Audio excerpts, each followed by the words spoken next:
CADL stock analysis. This is for tomorrow and onward. So in this 1-minute video, I'm telling you whether Candel Therapeutics is really a buy or not for me, especially now. You know, it's sitting at 575. Honestly, I'm not gonna look at this and just immediately go long or whatever, but unironically, like, we had my demand zone. I was waiting for the rules to be met. I never actually got the rules, which is kind of sad, you know, because I did see the price pumping up, never saw a shift. And I'm gonna get rid of all this stuff because it's not to no use now, right? Unironically, like, I do think there's still hope for sure. Like, it's not in a way where I'm just gonna immediately start buying here, but here's my demand zone. I do have the top. I'm not sure if I have previous receipts here.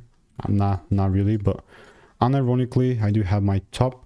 And only if I see some sort of double break, then and only then I'm going to look to double down, buy more. But like randomly getting involved, it's not going to be happening. So if you do want to learn how I'm making 5-10K per month trading, click the first link in the description, get my free emails.